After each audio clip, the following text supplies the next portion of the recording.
Welcome to this special edition of Construction Cashflow. I'm Stu Davidson, and in this episode I've compiled notes, quotes and anecdotes from my guests from the last 20 episodes. We'll cover cash flow, procurement, contracts, mental health and much more. I know that running a construction business can be challenging. There are many things to consider and it can be easy to feel overwhelmed. But I want you to know that you're not alone. There are resources available to help you succeed. That's why I've created this community.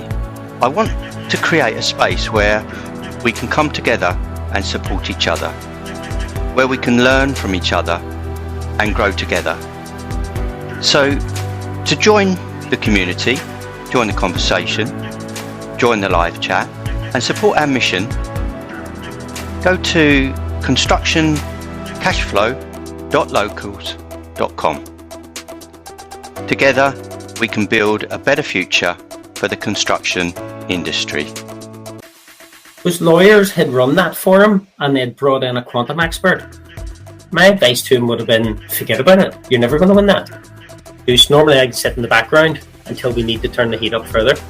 It's kind of like having somebody in your corner, you know, in a boxing fight.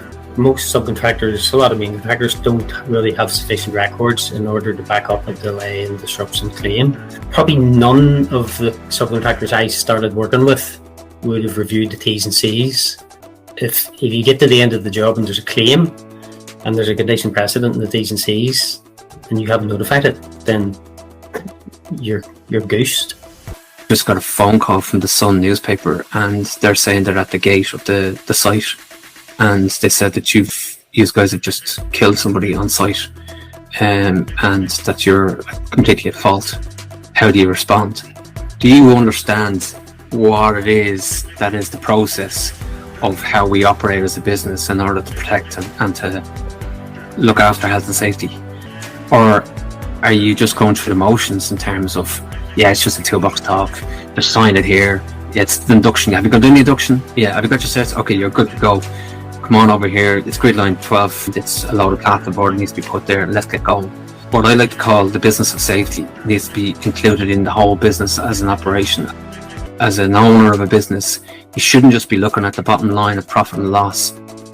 You can implement a business of safety in a smart way that makes you money and actually increases your profit. There's tips and techniques and tools there that people, if they embrace health and safety, it can actually benefit the company by the obvious one, having a reputation for being a safe company that actually delivers a quality product is, in our estimation, one of the highest attributes you could be given as a company in terms of winning more work and in terms of getting your name out there. And so we're always encouraging employers to think of the business of safety as part of your overall business plan within executing a successful company that has a sustainable approach for the future. That's not just all about quality and delivery, but it's also about the delivery of safety within that product. Don't just concentrate on winning projects and having the big marketing guys come out and waving the flag and saying, we're a great company, we won this massive contract. Win the contract on the basis of everything and use safety as part of that to promote your business. Create a situation where you have brand safety as a value within your organization. Be the one that can say, yeah, we cost an extra bit more, but look at what we can achieve on your projects. If you want to use somebody at a lesser value and undercut us, you're undercutting us based on safety. But in our experience, clients will pay the extra percentage if they know that they're going to have a particular company that has a reputation for safety. Use safety as a tool to benefit the success of your business and the profitability of the success of your business, and don't look at it as if it's a direct cost that's reducing your profit. Don't worry about what other people think about you. Focus on how you feel about yourself. No one can make you feel inferior without your consent. The job of a lawyer isn't to show off how much law I know and how many case names I can regurgitate for you or what big words I can use. I think my job is to take all of those difficult legal concepts and distill them down into some clear advice. You know, actually, Stu, one of the reasons why I was really keen to come onto your podcast is because I've noticed that a few of your guests have made comments similar to that there seems to have been situations where parties might have had lawyers who have encouraged them to run a particular argument in an adjudication that was never going to succeed, for example, or even to go to adjudication when the claim didn't have any merit. And that makes me think that that party has the wrong lawyer. That's an interesting question, Stu. There's all these relatively new procurement methods like the alliancing contract and like the PPC, TPC partnering contracts, where it's all about working together so that you avoid disputes. But I still see disputes under those contracts. The risk of a dispute is the same under each of them. The real problem is parties not entering into the contracts correctly and entering into contracts that they don't understand what they need to do under them. I would say that over 90% of the disputes that I deal with, the issues have come about because of either there's a problem with the contract itself, that a clause is unambiguous, or there isn't even a proper contract, or a document's missing from it, or there's some uncertainty. Or the issue is that the contract itself is fine, but the parties have just not read it properly, don't know what they're meant to do under it, and have just put it in a drawer when they've started the project and haven't used it as the active project management tool that it's supposed to be. If the NEC worked perfectly on a project, parties would get their notices in really quickly, they'd assess the risk of a compensation event, they would agree something and then move on. But actually, I see so much where there's been no notices served, the other party hasn't said anything, hasn't chased that notice. It's as though that mechanism just doesn't exist. You can have a perfect contract, but it's only going to work in practice if the parties actually follow it and understand it and what their risk is under it. Get on my soapbox a bit here, Stu. Please try and get me involved earlier on in a project, because if you get me involved at the beginning, I can then help you avoid issues, and that saves you money overall. Read the contract and make sure that everyone who is working on the project has also read the contract and knows what they need to do. So they're going to write a contract that effectively has everything in the kitchen sink in there, whether it's necessary or not. And then they're going to basically demand that the specialist contractor has to sign up to these terms, when it's actually the specialist contractor, to my mind anyway, who knows their trade best. And it should be them that dictates the terms, not the other way around. It's almost like unplugging somebody from the Matrix. It really is. This industry needs to change. All the mistakes that I made in the past has stood me in good stead for this particular venture. At the time when you grow a company, one of your main clients gets into liquidation, takes you effectively with them, you sit and think it's the end of the world. You feel, you get through the full process of grieving, you feel like a victim, you feel resentment, you feel anger. Ultimately, now when I can reflect on it and I look back, it was probably the best thing that happened to me. I know that sounds weird, but I learned so much from the failure. I always wanted to build a company that made its mark within our industry. Any company will understand the trials and tribulations of managing your cash flow, especially in the construction industry. I always set myself wee milestones, and it's strange because I used to pick a company that I used to admire that done a certain amount of turnover, and I thought, right, that's my next target. I want to be bigger than them. Oh, we don't do any of that. We don't need any contracts. You know, everything's kind of a spit in a handshake. Well, they're subbies. They don't need that paperwork. No, they do. They absolutely do. So people think if you've got a CIS card, then you're automatically self-employed and there's no need to have a contract. And that's absolutely not true. Just because someone says they're a subbie or say they're a sole trader, that doesn't mean you're self-employed. If you've got nothing written anywhere, a judge would make a decision, and they'll make a decision based on your actions. So the first error that I see when people don't have contracts, and they should have contracts, whether you're self-employing somebody, whether you've got them on a 0 hours contract, whether you're employing them, you always need to have something. And whatever you don't have is open for interpretation, and that's where you get all your issues. He's broken his leg. He's worked with me for a while, so I'm going to give him pay for the next 4 weeks.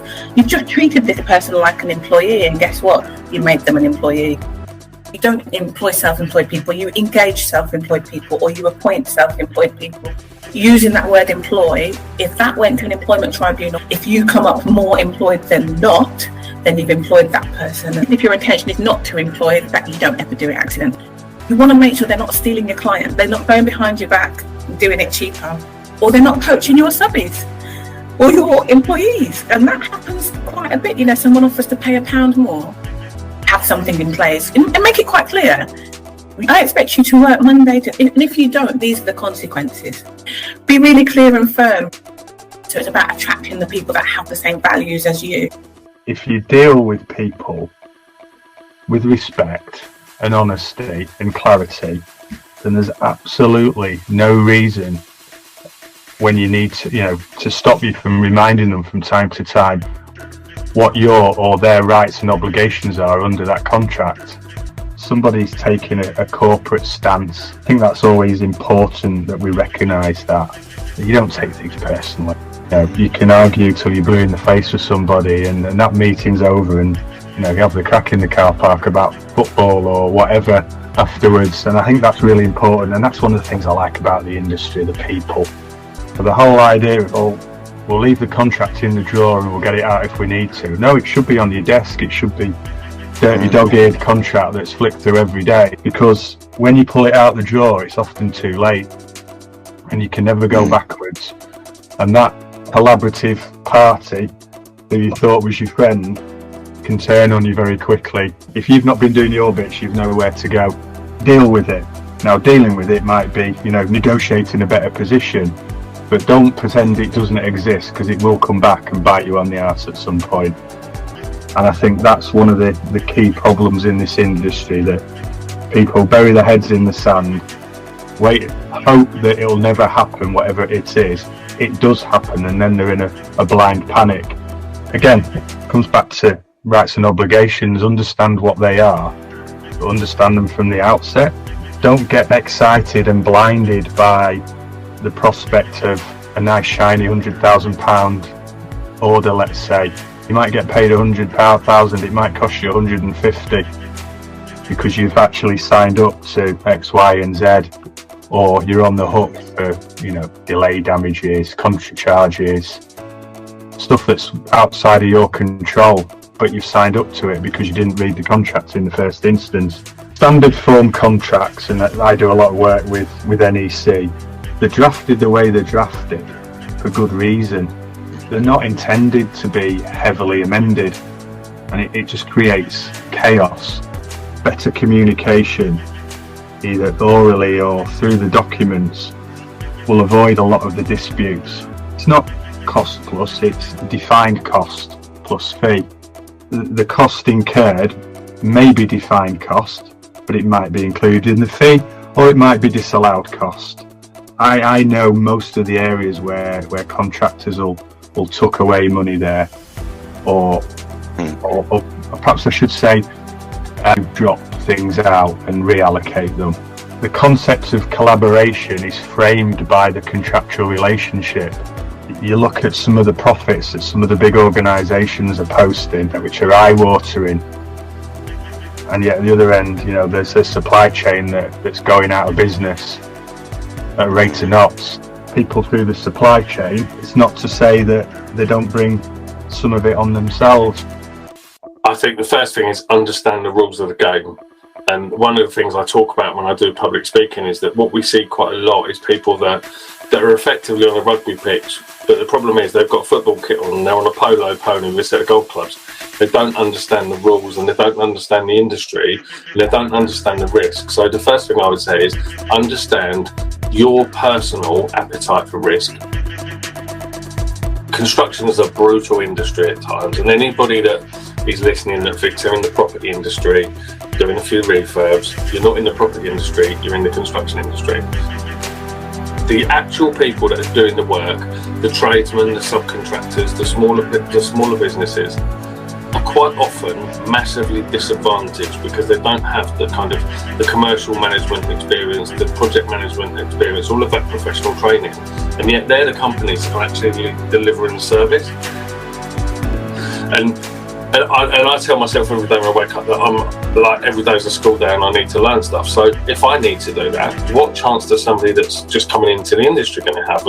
And that's why we see a lot of situations where these investors are getting absolutely hammered by contractors. And it's just it's wrong, taking the sort of the 3+ decades of my experience, almost 4 decades this year, and actually converting that into a course where we can teach people the fundamentals of project management, really, really conscious of time. It's one of the reasons we use the 12-week year program, and every day, every hour of every day counts, which is quite interesting when you said about I'm busy, but I always make time for you. I do, because I make time for things I believe in and that I'm passionate about. I understand the industry risks around the deal or the scheme or whatever it is you want to do, and work out whether they're actually aligned in the first place. Because if you've got a very low risk appetite, moving into construction even if you're only doing refurbishments, you're in the construction industry, that's a high risk environment. So anybody that's looking to get into it from an investment perspective, just have a real sort of think about, what is my appetite for risk? I'll tell you now, that £1,000 that you might save on some drawings or a spec will cost you 5 to 10 to 100 times more in output construction costs through ambiguity and uncertainty. Because no one can price ambiguity and uncertainty and give you value for money. It's physically impossible. You can't give value for money if you're putting a load of risk in it because something's unquantifiable. We're doing it because we're all infighting. You know, the procurement chain from top to bottom is fighting each other. The people at the top of the tree are getting the jobs done cheaper than they should, and we're all losing out, and it's crazy.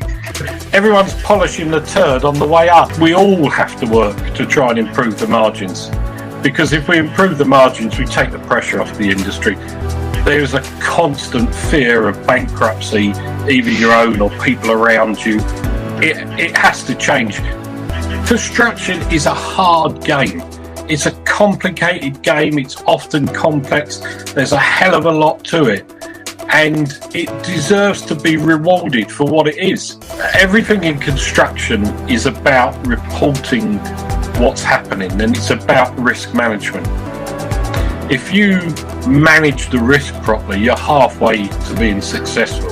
The abusive level of downward pressure on staff throughout the supply chain, it's not main contractors, it goes to clients, consultants are equally as bad. It goes all the way through the train. When we lose sight of humans, individuals, their feelings, then we just become abusers. I'm quite an advocate on mental health issues, and I'm happy to talk about it now because there are issues that affect a lot of other people in the industry around mental health and the treatment they receive. When I told them I had mental health problems, their treatment of me got worse. The judge recorded that they never offered me any help, any support, or anything. That has to change. That has to change.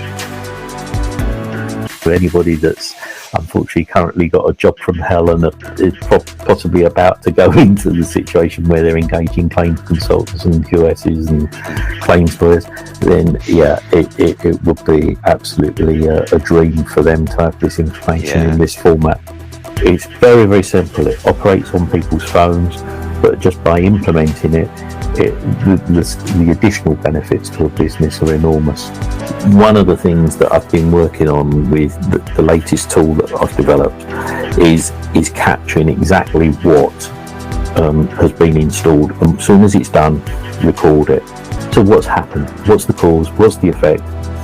Payment. If you're going to create this underlying profit, you've got to recover all the monies that are due to you on the contract. I mean, if you look at it fundamentally, if somebody is doing a job, they should not be worrying about whether or not they're going to be paid, and certainly not worrying about when that payment is going to come in. You know, that's a fundamental aspect of any commercial engagement. You know, in my mind, it's dead simple. Give the contractor a date for an application and tell him when he's going to get paid. Industry does have this heritage of payment issues. The payments weren't being made in full, and they weren't being told why that was happening. We're trying to become a modern industry in a modern world, and we're still toiling away with this procurement model. We're still plagued with lowball tendering and all this sort of stuff. This is why we're here. This is what we are all doing. And the industry is poor at its record keeping. It is still surprising how many contractors will sign something without necessarily fully understanding what that actually means. If you fail to prepare, then prepare to fail, because you will lose this case. Prevention is always better than cure. The way construction works right now, we are democratizing it in a way that it has never been done before. Artificial bottlenecks, that's what's happening in construction as well. People with the ability and the intent to deliver are not being allowed to deliver on the projects. Contractor bankruptcies, misuse of funds in supply chain, money not reaching at the bottom of the chain, unforeseen revisions coming up. I would kind of like to stick out for the main contractor over here as well. Well, they don't have to worry about subcontractor calls on Friday evenings for not being paid. Main contractors can really supercharge their growth. The maximum they did last year was 500,000 of construction. Now they're doing 500,000 a month. The developers are good at cash management. They're good at raising money. They're not good at construction. Contractors are good at construction, but money management isn't their best skill. That the money is coming from the developer. The day it's released from the developer, it will hit their bank accounts directly. So they keep on working on the project for longer because they have the security of payment. The main contractor, subcontractor can add a payroll provider down the chain as well. So the payroll provider can actually see the money is going to come in from the developer direct. This is how they do it, and they do it on every job, and they do it to everyone. They'll take you on, they'll promise you X amount.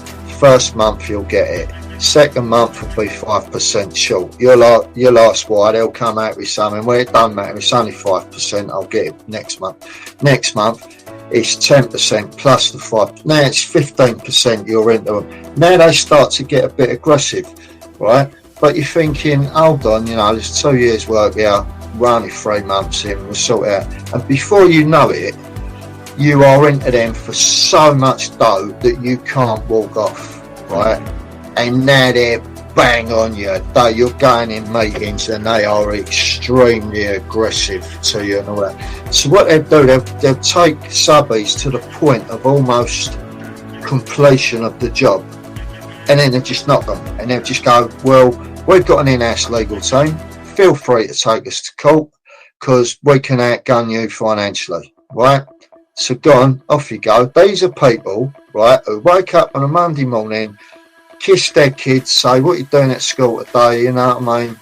Talk to the wife and go out, very carefully, let people out in front of them, very politely. Then they walk through that gate at 7:30 and they've got total destruction of the subbie on their mind. So then you'll get the really ruthless firms who will go in, and their business model is to bully the workers, to have a bully on site running around shouting and threatening people, and to knock the suppliers, right? And that's how they win all the contracts. And I know all this because I've worked for them, you know what I mean? Yeah. And I've seen it done, and I've had it done to me, and it's still going on. But the decent subbie trying to do the decent thing, but he's flapping because he's probably remortgaged his house to release funds to fund this job, right? Now his marriage is breaking down. He's under pressure all the time. His best mates who he brought on, promising them loads of dough, who he thought he could rely on, they've said to him, here, listen, you ain't paid for it, we got to go. No, you can't go, you're leaving it. What am I meant to do? That's your problem. If you work with people who value what you do, who think and feel the same way that you do and believe in the same things that you do, that relationship will prosper. You've got to work hard to identify who those clients are or main contractors are. When you get to a kind of situation where you know the fit is not right, then the best thing to do is don't play the game. It's their game, they change the rules. If the rules don't suit you, don't play the game. And I said to my client at the time, just watch, further down the line you're going to be getting a call soon. And they got the call and it was basically, love what you're doing great work for us, but we need you to take a 10% cut on your fees. And my client's saying, but you love what we're doing, and we're adding value, and you really like it, and your people like working with us. Yeah, we know that, but everybody else is taking a cut, you need to take a cut. So I got the phone call from my client. You were right, this is what's happening now, what do I do? I said, your call, your business, but if I was you, I would walk away, because the phone call will come further down the line where they'll be asking you to take a further cut, and what happens is they become a bigger percentage of your turnover, and then you're caught. You can't walk away, and you soon end up working for nothing. He took a very brave decision at the time and said, thank you, I'm walking away. And he walked away. That was fine, and it was absolutely the right decision for his business. Not that long after, this client came chapping on the door again and said, look, we made a mistake there, really like to work for you. And my client did go back and start work for them. It was never taken advantage of again. It used to really surprise the hell out of me that some of these big corporates didn't actually have a clear strategy, and if it did, it was in the chief executive's head and it wasn't shared or communicated to anyone else. And I just, as I say, it used to astound me. Nothing surprises me anymore. So for me, what really makes a great leader who's someone who's willing to develop their self-awareness and be conscious of what's important to them and the difference they want to make, and is also conscious of how they impact others and how they engage with others, because actually you can't really be an effective leader unless you can build relationships with others, unless you can create circumstances where others will resonate with you in some shape or form. So emotional intelligence is so important. It sounds like it's a systemic challenge. It's the whole system of how the industry has evolved. And there's something for me when I hear you say about, it's small businesses, livelihoods are at stake, families are at stake. That increases the stress levels enormously. So the potential for triggering, perhaps for being triggered and going into that reactive, emotional or defensive response is increased. People are very action orientated and just want to get it done, and organizations love those types of personalities, and often they're the people that get promoted. But you've got to think about the people who also are able to engage with others and take people with them, and just focus solely on, we've got to make sure that result happens, that there's a risk they become psychopathic, and they will start developing leaders and attracting leaders in that ilk. I do a lot of work with women leaders, and I know lots of male leaders who are fantastic, and they have daughters, and yet in the organizations they work, they see behavior from their colleagues that is not okay in terms of how they treat women. I wrote my book about ego because so often ego gets in the way, and our ego, we're in our ego 80% of the time. So that holding back and shrinking back is also our ego in action, because for me, that's all part of our defense strategy, which is all what ego is. The other thing in this country, and not so in many other countries, is our planning requirements, as they exist, put a premium on all construction. The planning. One is what they call a development consent order, and the other is through a hybrid bill, which is an act of parliament. They are very different. When any Secretary of State or anybody who's doing a major project or program, the two things that people are always keen to understand is when is it going to be done, when is it going to be delivered, and how much it's going to cost. I've been doing for the last 15 years in the roles that I've done is leading major projects from a controls point of view through very tortuous planning requirements, monitoring and control of the cost, which is based on the schedule, which is based on the scope, and is based on the risks associated with delivering that in the environment you're delivering. Many times, people take the estimate and forget about the assumption. And when the assumptions are realized, because they will be realized at some stage, they feel, oh, we thought that was in the price.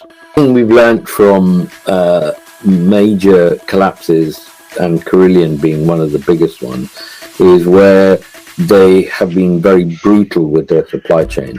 And in fact, their supply chains have funded their profits in many ways. It's so far off course. So the last 15 years for me in sustainability have been a disaster in the way that we are now branding leadership for projects which are doing tiny amounts compared to what we need to do. We have now crossed climate tipping points. There's absolutely nothing we can do to avoid really, really serious climate shocks. Those shocks now are going to make coronavirus look like a tiny inconvenience. We have 5 years to get everything in place, or we're cooked. There is no sign at all that we are reducing carbon emissions globally. In private conversations with some of the leading scientists, they're saying things like, we're not expecting the majority of humanity to make it through the next 30 years. So we've got to change our culture.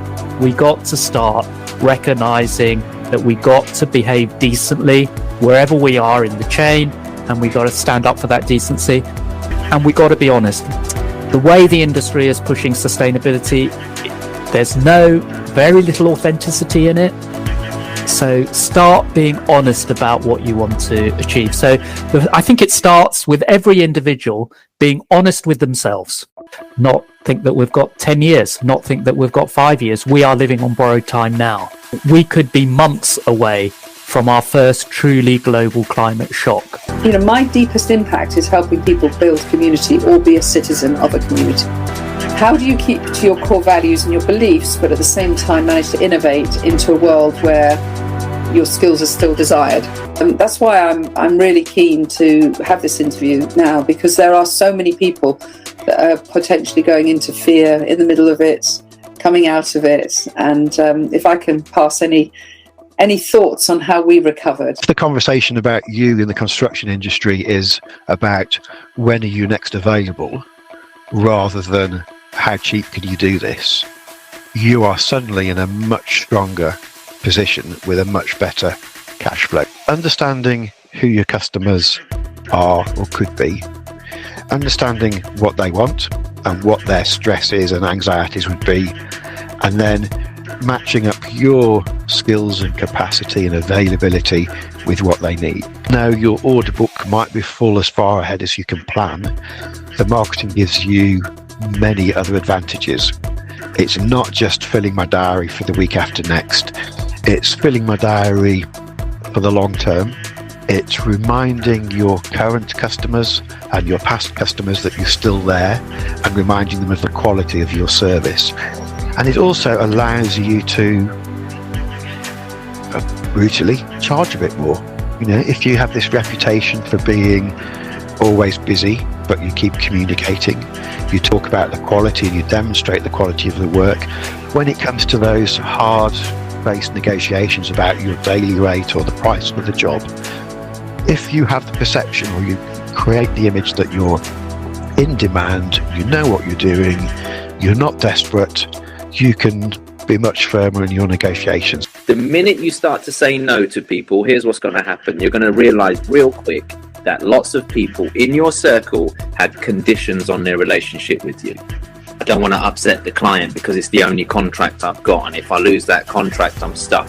If you don't get real with what you really want out of life, there's a saying, if you don't know what you stand for, you fall for something else. I've trained Sparkies, I've trained builders, I've trained lots of people, and I always tell them, like, you're not going to compete on price with people. Don't even go there. Compete on value. What are you bringing to the equation? For people who work self-employed, work for themselves, wherever it might be, they're giving their families what's left of them, not the best of them. Once you sit down and get super clear of what you want and what you don't want anymore, that becomes your GPS. You've got to love yourself enough to protect your mental well-being, protect your space, and protect your time and energy. You know, my big passion is training and mentoring people. As I'm an ex-psychiatric nurse, one of my biggest passions is actually your mental well-being. And I think personally, the mental well-being of entrepreneurial people is neglected, and people don't look into it enough. And I think there are probably a lot of entrepreneurial people out there that are depressed and don't even know they're depressed, and see that themselves as providers for their family. And well, with all due respect, unless you are producing assets for them to rely on the income off of that rather than you being the asset, then you're not actually an asset. You are a liability, and it's a dangerous place to be in. And I'm saying that to everyone so that you wake up and you do something different right now. Look after yourself before it's too late. And then when you're on your own, it creates this internal conflict, and you start resenting what you've done, and suddenly you start to fall out of love with your work, you start to fall out of love with your clients, and before you know it, just spiraling out of control. Your relationships are out of sync, your health is out of sync, and everything's just falling apart. And all because we don't love ourselves enough to say no. We don't love ourselves enough to step back and fill our own cup up and recharge our own, batteries and all that kind of stuff. And I mean, if your mobile phone ran out of battery right now, you'd really plug it in, wouldn't you? Just how many times do you stop to plug yourself in? That's all for this special edition of Construction Cashflow. I hope you enjoyed it. If you did, please subscribe, leave a rating, and share it with your friends. And if you're looking for more resources, be sure to join the live chat at constructioncashflow.locals.com. Thanks for listening, and see you next time.